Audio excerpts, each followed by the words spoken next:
out nun sa Makati, maaga daw uuwi, putang. Anong gagawin? O sige, o ganito, papadaretsuhin ko muna sa BL. Sabi ko dyan, dito ka muna dumiretso sa BL, may problema na, Christian, exact muna, ganyan.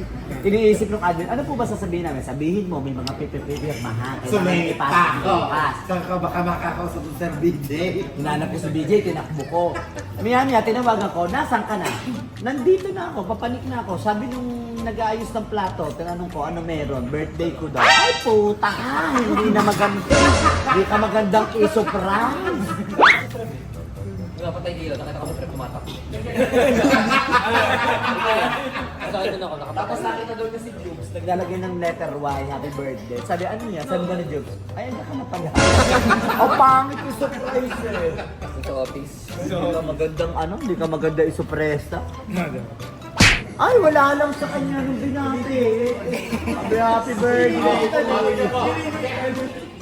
Oo, ba rin nagsasaya. Hindi, kahit scripted na. Okay na. Yan, happy birthday. Okay na, makasya ka lang tayo.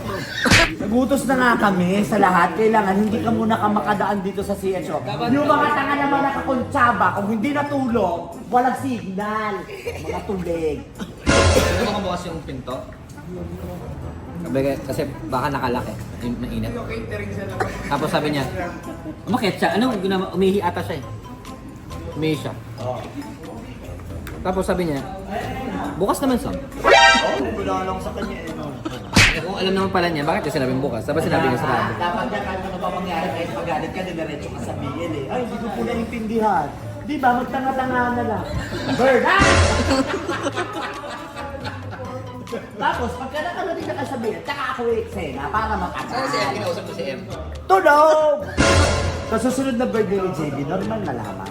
Wala na, ayuhan na. Oo, pagka Sabihin na na, okay dumating, na. happy birthday. May regalo ka, regalo mo. Pag gusto mo kumain, tapos silog na lang. Happy birthday. Nakain ka ba? Ano? Kahit makdo naman. Kaya naman, magpa-print tayo ng sa typewriting na, happy birthday, isang JB. Ganyan, happy birthday. Napaghandaan. Bakit maraming pinggan? Nagpapudak ko eh. Birthday niyo daw po. Ba't maraming nga? Birthday niyo daw po. Sinabing birthday. Paano ka na-surprise na ba? Sabi niya lalo eh, uy! Ayun yung reaction niya, uy! Tapos nakita ko si Trep, tumatakbo ko, magkano yan? Magbubukas ng ilaw-ilaw sa cellphone niya. Ano na nga naman? Tapos nakita ko, yun, tama ako. Ano reaction mo? Tama ako. Tama ako.